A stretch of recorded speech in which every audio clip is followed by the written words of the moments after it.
Welcome to the very first episode of the Practical Spirituality Podcast. We are so excited to have you on this journey with us, where we explore all elements of mind, body, emotions, and soul through the lens of everyday life.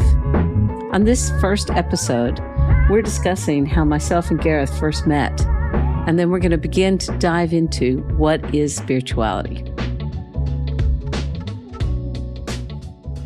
I think I find it really interesting that, say, now that we're officially doing this podcast, because now that we actually are looking at it and recording, this is a very quick development in the number of weeks that it has been. You brought it up in December of 2021.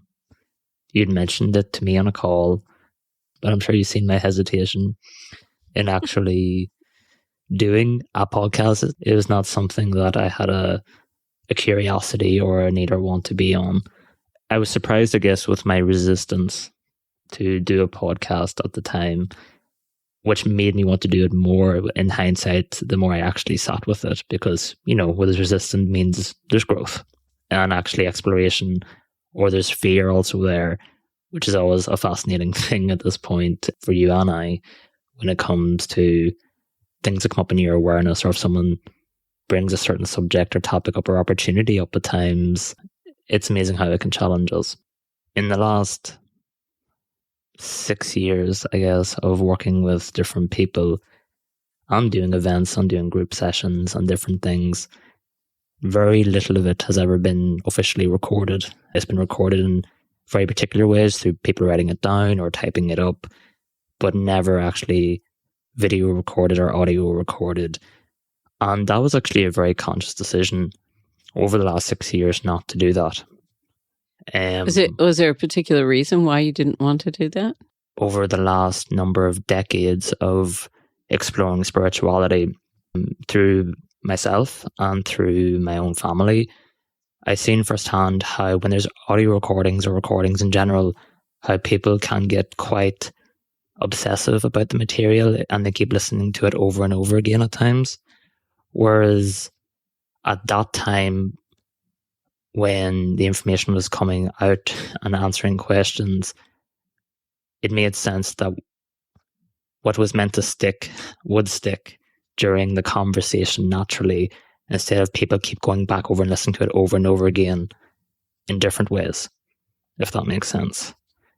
And yes, what I didn't want through this development of teachings to people to become obsessive over material.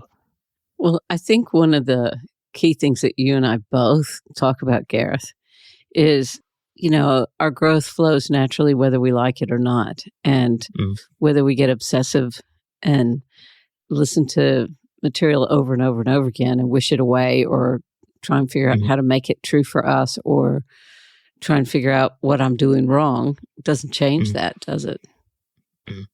No, it doesn't. And I think looking back, even the understandings that were coming through at that time in my life, they were very different and would challenge a lot of people in ways that I know would cause emotional reactions, positive and negatively, in the person. You know, it takes time to process, because with change does come reaction. And we're not very good, obviously, at processing change. When it comes to spirituality, it's not just information. Spirituality is often very personal to a person, because it's wrapped up in people's beliefs, who they are, the people they know, their backgrounds. So suddenly when you're saying something that's not traditional, or it's not being taught in 6 different ways and it's completely different, it's challenging. There's a level of responsibility to how you deliver that information. And when you're in a room full of people who are there to be there with you for those number of hours, you can actually read the people in the sense of, and be with them to help guide them through those couple of hours and answer every question. But when it's a recording and you say you publish it, regardless of where you publish it, there's a lot of people listening to it who don't have the opportunity to question, to maybe get the understanding from that information that they're taking in that moment in time. And there's a part of me that I guess was quite resistant to not being able to be there for that person to help walk them through it. But of course, in hindsight, you can't do that if you want to start sharing the messages out into the world. So it was less about fear and wanting more probably to do the understandings justice to a degree. If that See, makes where sense. for me, when it first came up, and I first mentioned it, it was about knowing that we needed to be able to talk to more people and share what we've learned, what we've grown from, in a way that isn't as limited as it has been in the past. Yeah, and I think even in those 3.5 years since you and I first met in Australia, it's that obviously with even the understandings at that time and through exploration and even questioning more myself, I've definitely become more fearless in actually delivering the information, because it's the triggerment, both positively and negatively, is actually what we're looking for. I was going to say that's because we've come 3.5 years and you've had to put up with me. 3.5 years. It really did challenge us, and I think during that time, and just I guess give a bit of context for people, is that we met back in June of 2018. 2018, yeah. And at that stage, we were introduced to each other through mutual friends. Correct. Yeah. And I came as a channel of Michael to Australia, which was an interesting development because I started channeling Michael at the end of 2016. So there was a little bit of time before you and I had met on that particular journey. But even before Michael came into my life in that particular way, myself and my family had been doing the journey of exploration of spirituality for a few decades at that point, in the sense of exploring books, material, courses, the list goes on. But in the sense of spirituality in an energy sense, my family have been doing it on my father's side for probably 4 generations, all in each in their own individual way, in a cultural way in Ireland. So actually looking back, there's quite a history there in a lot of different ways. So yeah, it's pretty interesting history. So for generations, you guys have been exploring it. So was it a shock to you when you started exploring it in your own personal way with Michael? What impact did that have on you? It was very different, because I know in the spirituality world or spiritual world, of course, there's a lot of different channels out there, and that's not a secret when it comes to it. Each channel has their own individual messaging that they come with, and different ways of explaining things. And of course, I'm sure if I say channel, there's particular people that come to mind, I'm sure, for people who have been in and exploring spirituality for many years now. I actually, myself and my family, knew a lot of channels personally, probably 5 or 6 from the top of my head, who all channeled different energies, which is now in hindsight very unique within itself. But when you're 7 years old, this is normal because you don't know any different. It's only through exploration and the journey I eventually went on with Michael after 2016 that I actually begin to see how rare that was. But that's when Michael did come through to me in this particular way, which traditionally people probably would call a spiritual awakening in modern day. I wasn't fearful of actually beginning to channel Michael, because I'd already been so used to being around channels that I knew what was going on at the time. But it was still very fear-based, shall we say, because that's not what I had planned for me, so to speak, on a human level, of becoming a channel at such a young age. Because in my head, I thought to be a channel, you had to be at least 55 and over, divorced with 4 kids. And basically retired and have a bit of life experience behind you, not a 18-year-old that just came out of high school who is trying to figure out his life. So I want to say, is there hope for me yet? No, I'm just teasing. Even that process of beginning to channel Michael's energy was something that completely took me by surprise. And I equally felt as fearful of what this actually meant for me moving forward, because it felt like I was being led down a life path that I didn't sign up for. But at the same time, I was filled with fear, but I was also filled of feeling safe at the same time, of actually knowing of what was unfolding was exactly for me as well. So it's that instance of the mind, so to speak, having its plan, and then there's also a spiritual plan for us as well. And I think often in life, we experience that so many different times over so many years of life is guiding us one way, but our mind had a different plan of wanting to go a completely different way. And I have thought this many times. When someone has that ability to channel an energy like Michael, a lot of people think, oh, you have it made. You've got it made because you've got all the answers. Yeah. And that's not necessarily the case, is it? No, because they don't give the answers in the way that you would like them to at times, because it's outside of your control. And more often than not, when you are channeling any energy for that matter, you're just more asked to trust the process that you've already, so to speak, signed up for, which we'll get into more detail about what I meant by that. Mm-hmm. But you actually end up knowing less about where you're going than you did before in some ways. But yet, as I said, that feeling of trust is so strong at the same time that you can't help but go with it. And it sounds quite reassuring, because I wouldn't say that my journey into spirituality was as certain as yours. I think it was still certain, but not as certain as yours. And I can say, if I were to say, my journey, which has been so completely different in so many ways, but there was always a level of knowing. Even in not knowing that we're talking about, I always knew that potentially being a channel someday would be a part of my path. I just didn't know when. I had a completely different plan of how life was going to unfold. But yet, what happened at that particular time obviously led on to so many different opportunities and exploration, and to actually be able to meet so many like-minded people that I wouldn't have otherwise. So fast forward, I guess, a few years later when you and I met. Mm-hmm. So out of curiosity, what was the pull in you at that time to actually come to see myself and Michael in Brisbane? We had a mutual friend, and she had some interactions with your father.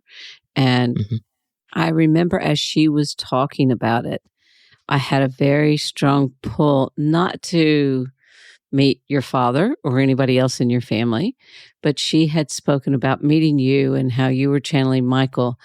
And I didn't necessarily understand why Michael, but I just was like, if you ever get him to come to Australia, I definitely want to meet him. I was also working with a client, and it was a very difficult client at the time. And I had been, before I started working with the client, been asked to call in for protection. Yeah. And I remember the person telling me that, and I remember thinking they were overreacting. And they told me the person I was going to be working with was in the middle of a major spiritual war. And I was like, oh, okay, well, let's not get too excited, but okay. And when I make a promise to somebody, I do. And so every time I worked with this particular person, I would call in for protection. But it was Michael I called for. And I didn't understand necessarily why, but I did.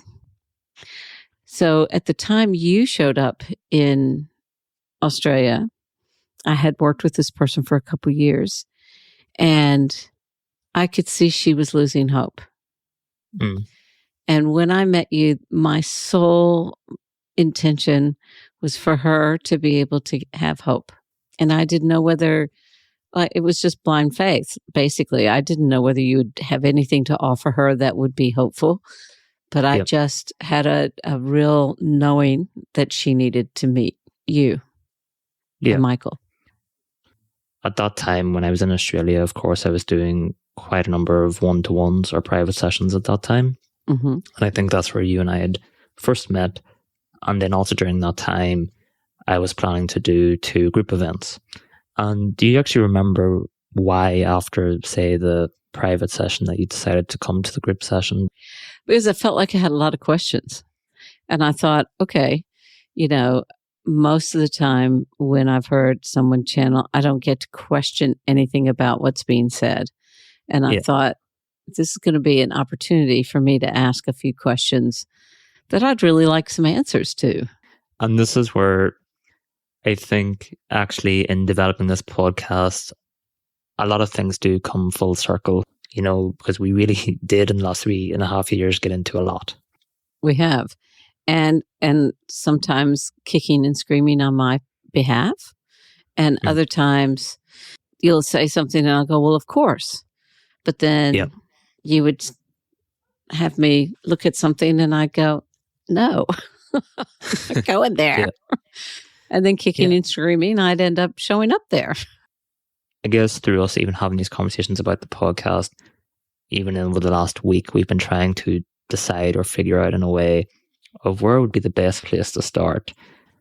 That's what actually, I guess, triggered both of us to go back and look at maybe at the notes from 3.5 years ago. And it's only then that I guess even your questions resurfaced of where Kim was at in her understanding and the questions that she came on that particular day to ask, which is quite amazing, I guess, to look back on in some ways, because as I said, it's like us coming full circle, because now we're choosing to share a lot of these understandings with other people to hopefully simplify and expand their own understandings, maybe allow them to question that a little bit deeper on certain topics.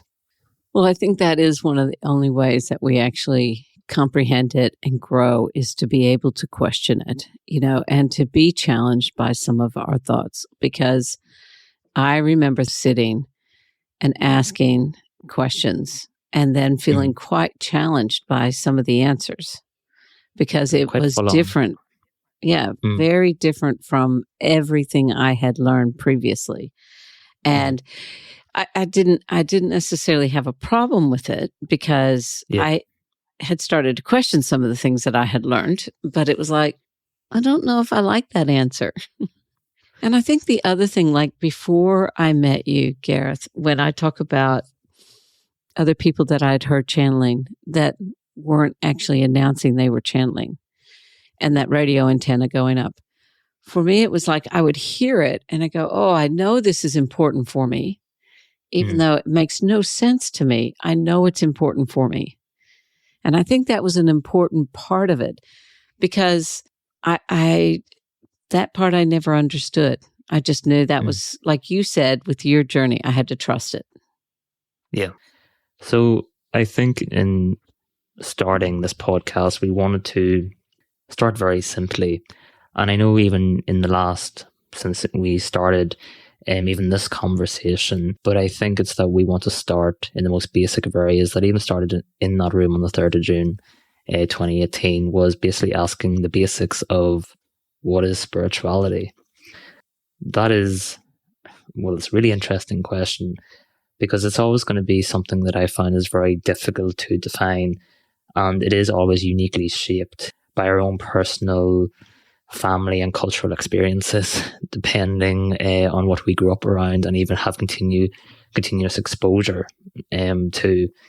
And the definition is often so personal. And this is why often, regardless of what way you begin to speak about spirituality to any person, it normally comes with extreme views, both negatively or positively, and extreme emotional triggers, both negatively and positively.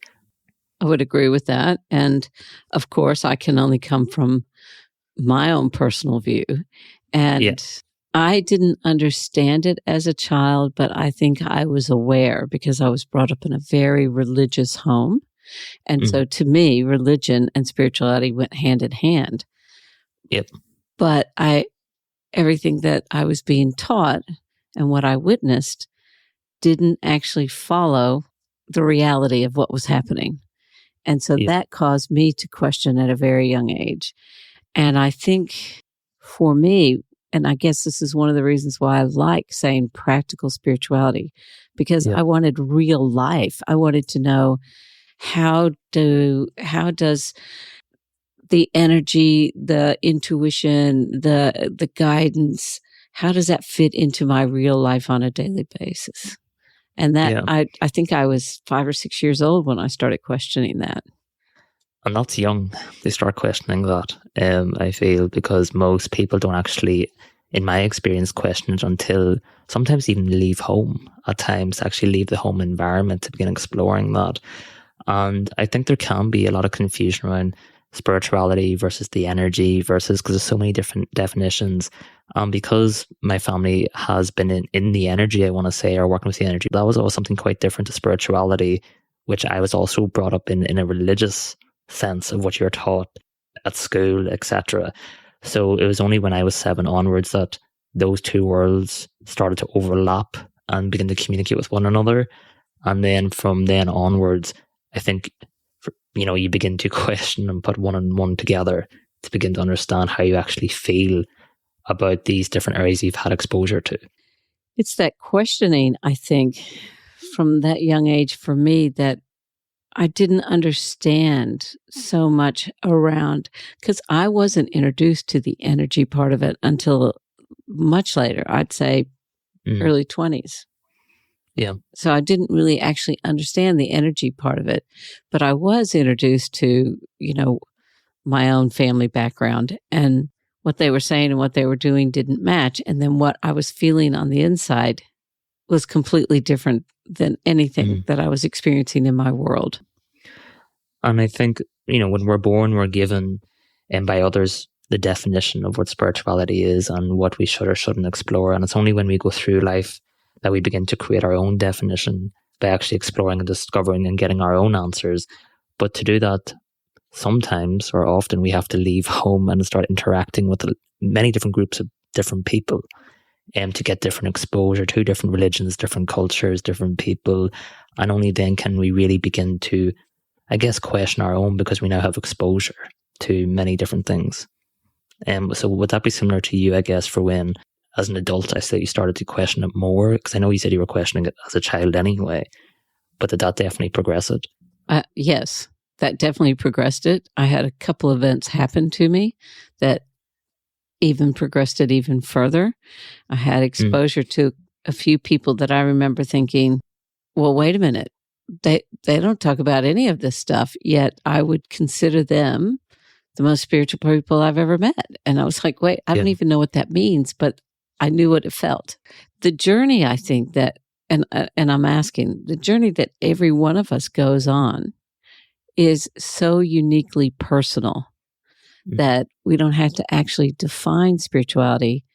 But I think you and I want to explore some of the things that we've been taught and how that plays out or doesn't play out in our growth. Yeah. Would that be correct?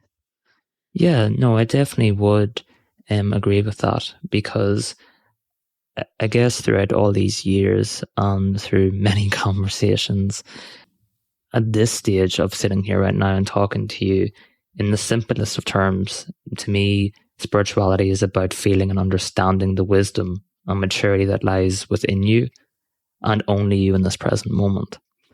Because I feel that often, as we're on our spiritual journey, life does bring up so many things in us and as long as we're continuing to relearn and grow and change and get exposure, definitions also continue to change and evolve as well.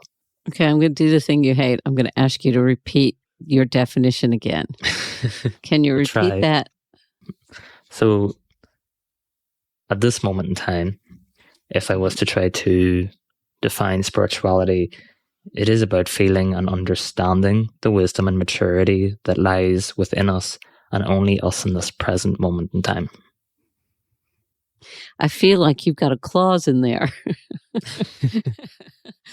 I agree with all of it, except for that last little bit. I mean, I do agree with the last bit, but at this present moment in time, I think that's a huge part of what you've just said.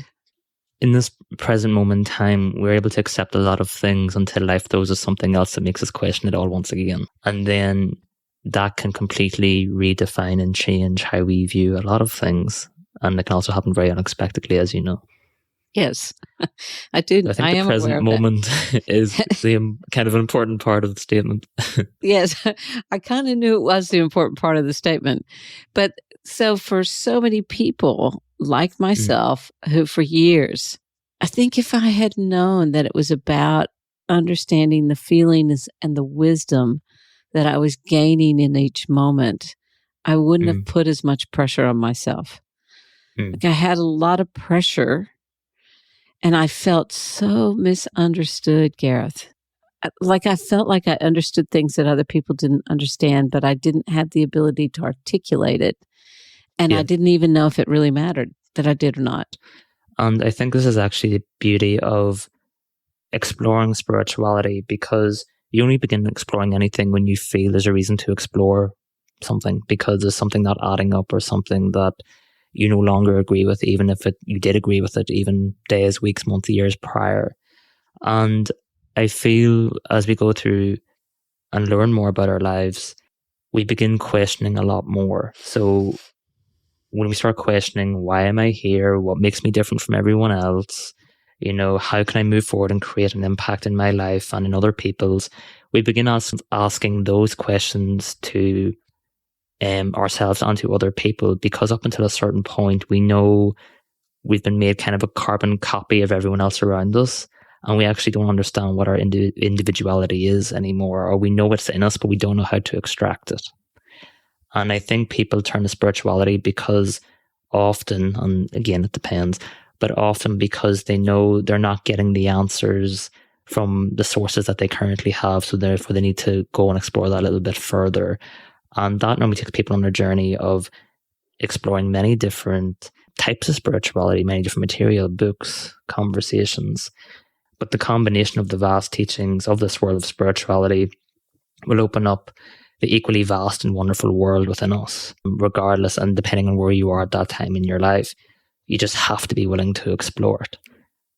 But even in the willingness to explore it, as we both know, can bring up a world of emotions within us as well, which is also a huge part of it. I do agree with that. And I think in my experience, and as what I think you've just said, we all get to a certain point. So I'm just trying to clarify. Yeah. We all get to a certain point in life where we start to question what we have been taught and what we've already experienced. And it's in that seeking that we go out and learn about all the different things, correct? Yeah.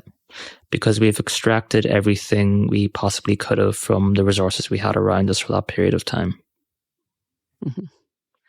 And I think sometimes people feel when they leave what they've always known that, they feel they're running away, but that's not always the case. They're actually running towards themselves. Just that's not how it's taught to us.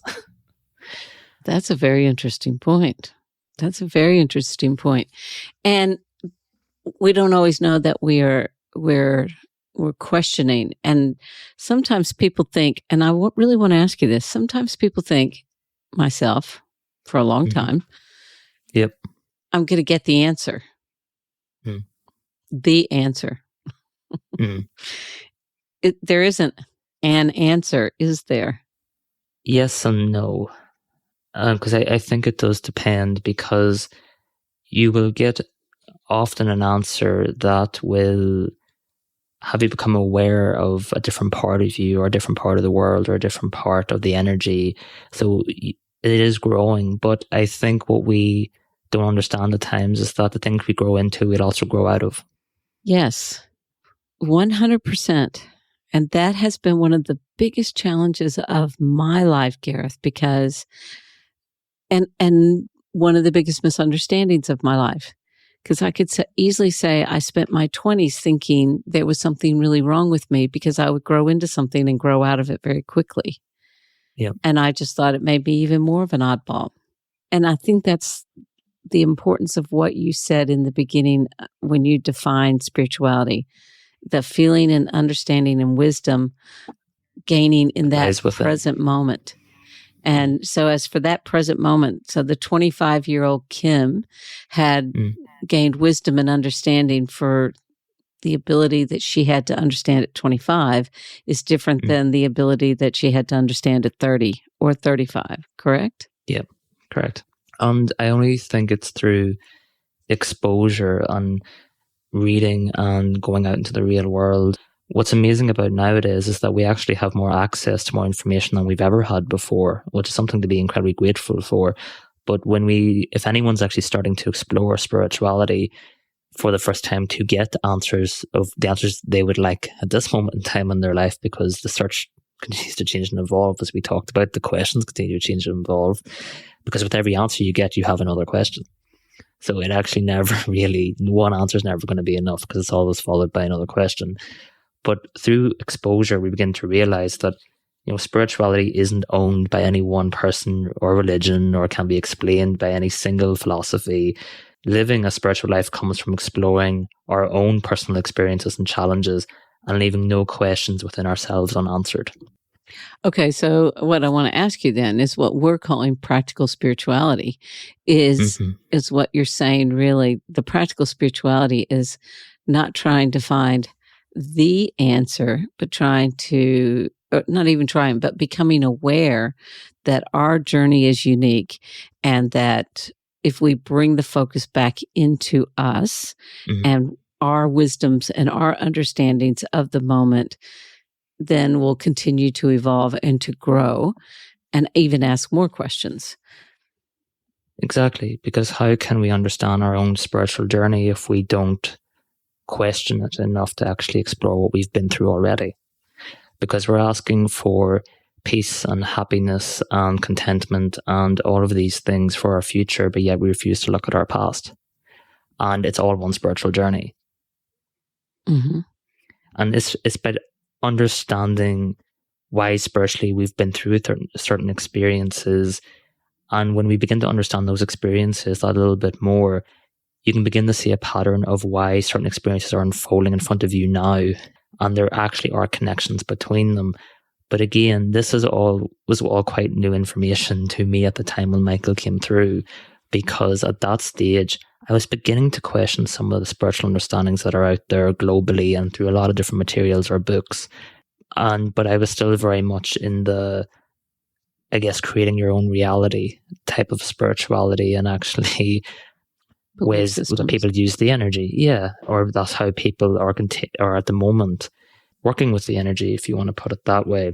If we're to actually talk about what we're going through or exploring on this podcast about practical spirituality, I think we look at these experiences very differently at this stage from a human level because of this exploration and a spiritual one. So when we look at our past experiences, and we all have them, but it's normally the negative ones, so to speak, that we just don't understand because we don't want to often explore them because of the negative thoughts and negative emotions associated with them. But what practical spirituality is from the last number of years is about holding a safe space for ourselves in our own company by listening to our own internal thoughts and emotions, or even holding this space for another person to simply be themselves and express openly together. And this space can bring up a lot of realization and wisdoms for everyone involved of actually understanding to why these experiences needed to exist a part of this life. So I think one of the things that I'm hearing you say is, to hold the space for ourselves or to hold the space for another individual, but it's also about having the willingness to be able to question. Yes. Rather than just blatantly, oh, here comes another pattern. Why does this always happen to me? Or, why is God doing this to me? Or I don't have any luck.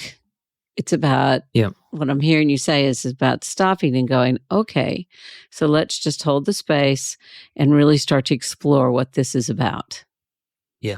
But a big changing in my understanding of what Michael had brought into my awareness. And I know this information has already been out in the world, because I don't really feel any information from Michael is brand new, so to speak, and never been heard before by anyone. It's more that, well, one, I'd never heard it in this way before. And maybe even if the information's out there, it's not publicized or it's not actually pushed out as much as other versions of spirituality. So a big change in my understanding from my own individual life and from different people I've worked with is understanding that before we even come here, a lot of our life is actually already planned out for us by ourselves on an energy sense before we actually come here to begin exploring that in the physical. And I remember that understanding bringing up so many emotions in me. And I'm sure it's going to bring up a lot of emotions in a lot of other people. But what was even your experience, I guess, of beginning to process or hear that understanding? I can tell you quite honestly that I heard it as the divine design in my 20s. Yeah. And on some level, I could accept it. Yeah. But I couldn't wrap my head around the fact that it was already all laid out And so I thought, okay, maybe there's a blueprint and then I get to add or to subtract whatever that is. But there was still quite a bit of what I remember as talking to you and meeting with you 3.5 years ago was when you said it, it was like a light bulb went off because I went, wait, I've heard that before. Yeah. But I dismissed it. Yeah. Which I feel many of us do to a lot of understandings at different times in our life, because there's certain ones that we're not simply not meant to process at that time. And I remember beginning to process this and it being really difficult, because then all of the books and material, everything I'd ever read about spirituality that I did agree with at a point suddenly was challenged, and that foundations of what I learned spirituality to be, which I accepted for the most part, but there was parts of it at that time I didn't feel I had possibly the right to question, because that was what spirituality is or was or been taught as. So all of a sudden I was questioning free will. I was questioning law of attraction. I was questioning manifesting. And there's such a strong community out there who are incredibly protective, shall we say, of these understandings. So suddenly when Michael drops in a piece of information like this, it really does throw a spanner in the works, in the sense of, wait, what does this mean in the sense of we're moving forward? I understand that for you. And also for me, when that first got proposed to me in my 20s, you have to remember I was recovering from addiction. And I remember thinking, wait, so you're saying that I asked to be an alcoholic and an addict? So you're saying that I asked to have all these terrible traumas happen to me? So you're saying that I actually voluntarily signed up for that? And part of me was like, I can't accept that. I didn't have the emotional maturity. I didn't have the mental maturity. I certainly didn't have any spiritual maturity to accept that. It was like, I can't accept that is, that I, because I'm thinking I, the personality, not I, the spirit of who I am, the part of me that wanted to grow and evolve. But I think that's why at that young age, I had to dismiss it, because it was felt too big. And yes, it does challenge a lot of the communities that we know out there. Yeah. So you've just bursted a lot of people's bubbles. So what are we going to do about that?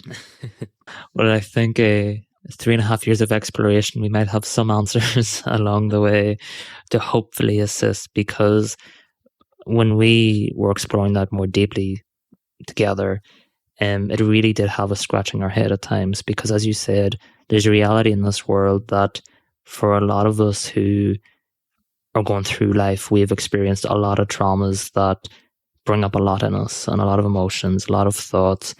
And there's a huge part of it where it does feel that for a lot of it, we maybe will never be able to make sense of it. And then for anyone to say, that was meant to happen, or you chose that to happen, I think you can expect what the reaction would be to someone saying that, which I think is justified. Yeah, because there was a lot of anger on my behalf, and a lot of misunderstanding on my behalf, and a lot of questioning. And so I think it was introduced to me in my 20s because it made me want to explore more. It made me question even more, because I thought, this can't be right, and I'm going to get to the bottom of it one way or another. And I think what we can explore as we do this and help other people understand is, it feels so, what's the point then? Now, for someone like me in my 20s, to hear something like that when my war cry as an addict was, well, what's the point? I might as well get wasted. What's the point? Nobody cares anyway. What's the point? It's all blah, blah, blah, blah, blah.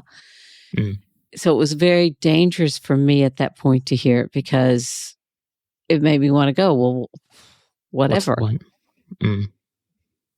Why I didn't, I'm not sure, but it did make me want to explore more. And I think it's been in the 3.5 years that you and I have been talking that has helped me understand the emotions behind all of that. And it's in those understanding, gaining that wisdom in that moment that you go, oh, that makes sense. And what's interesting to me the most, Gareth, is the very reason I ended up meeting you, the person that I was working with. I remember when I met that person, there was a deep drop of understanding of, oh, now I understand why I've had so many of these experiences. Yeah. Because it allowed me to understand this other person in a completely different way. Yeah. I feel this way throughout this process of doing this podcast. We're going to be very honest in our experiences with these understandings because it's been undoubtedly challenging.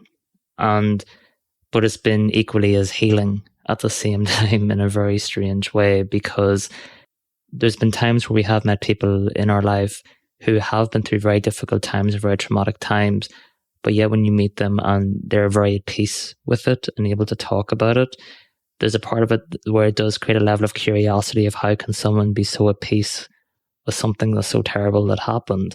So there's always a curiosity for when someone is able to say to your face in the sense of this happened for a reason. There's a curiosity to want to know, well, if there is one, I want to know. But it also brings up a well of emotions as well, that also need to be expressed, understood, which we'll talk about in many different episodes over the next while. But the spiritual journey that you and I have come to know and to come to explores everything from mind, body, emotions, and soul. And I think that is where the past learnings that I had learned, they talked about the mind, or they talked about the soul, or they talked about the nutrition, and it was always separate at those times. And I struggled to put them all together, where today I think I have a completely different understanding of that and how that evolved.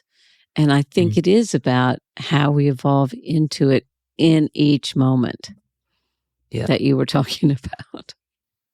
I feel we're not going to have the answer, shall we say, to everyone who listens to this particular podcast, because that's not the goal of why I guess we've come together to actually create the podcast, is to come together and to begin to, I guess, create some curiosity into these many different areas that you and I have both explored over the last 3.5 years and more, so to speak, so that at least to allow people to begin to question maybe in ways they wouldn't have prior. Because I know from even in the last 3.5 years of buying a lot of different spiritual books and continuing to explore these different areas, I often see the same thing said in a different way, which I know is obviously quite common in that regard. But I feel it's that the things that you and I would say would be quite triggering to a lot of people. So it's when we've been most triggered that we've had sometimes the biggest and best insights of actually understanding who we are and why we're here. And so maybe explain just a little bit then why that's so important that we get triggered and we have those emotional responses. What does that have to do with our spirituality, really? Because as a spiritual being, of course, as we'd mentioned there briefly, of mind, body, emotions, and soul, they all play such equal parts in our fundamental existence. But it doesn't mean that we've all had access to the information to understand and to value each of those parts and how they actually communicate with one another to make this particular existence what it is. And especially when it comes to emotions, well, when it comes to mind and emotions and each of the areas, we all have a tendency to have quite a tricky relationship with each of those areas because of a lot of different circumstances and how we were brought up and the exposure to information. It's only when we begin to admit that we are avoiding different areas of each of them and we are not questioning why and we don't understand some of those areas, that it's only when we have the willingness to explore them that we actually begin to heal them, therefore heal ourselves. And then when we're healing ourselves, we begin to understand ourselves and why we're here so much more. But I think for the most part throughout this podcast and the many episodes that hopefully we'll produce is that part of the goal, which I think we both agree upon, which we probably wouldn't often admit outwardly, is that we're still exploring the subjects ourselves in great detail. And we're now deciding just to share and record and to share them with other people. So I have no doubt many things we say that people will disagree with and won't want to listen to. And as you and I have said before, that's okay, because a huge part of it is that we're actually, myself and Kim's dynamic at this point is strangely about how can we trigger each other with understandings and actually get emotions up to understand our past, present, and to understand where these understandings will take us moving forward. And I think we've got good at it in that regard. I would totally agree with that and say that, not having an understanding prior to the importance of why the triggering actually brought me to a newer understanding of myself is one of the most valuable gifts that I've learned, and of course we're still exploring the different aspects of spirituality and want to explore it with other people. Yeah. But I think sharing what we have learned will be immensely helpful. Hopefully, because we're taking the complexities through our many experiences to hopefully simplify someone else's, to actually allow them to expand and grow. And I would say that's one of the primary goals. Would you agree with that? I would 100% agree with that. And I think it's important to feel like, I think I'm trying to find the right words to what I want to say. I think one of the greatest things for me in the relationship that we've built is being able to be 100% me, showing up, and you being able to hold that space for me regardless of what it was. And so that was always has been, still is such a comfort to me, because very rarely in my life have I had anybody that I can just show up 100%, whether that's ecstatic and over the moon over some idea that's, far-fetched, or falling into pieces over something I didn't understand, or raging, as I like to do at times. But again, I think looking back, we can understand and look back at those moments with fond memories at times, now being able to understand why they happened or why they needed to exist as being human. Exactly. But also, Gareth, I think what I'm trying to say, and I think the importance of why we want to do this, at least for me, why I want to do this, is I want people to be able to grow and have that experience that I've had. Not that my personal experience, but have that space where they can come in and question and, have the space to really explore this topic. Yeah. No, and I agree. And hopefully we're able to create that space for many people over the next while. So it's safe to say we're both looking forward to that journey. I think that's safe to say too. Thank you for being a part of it.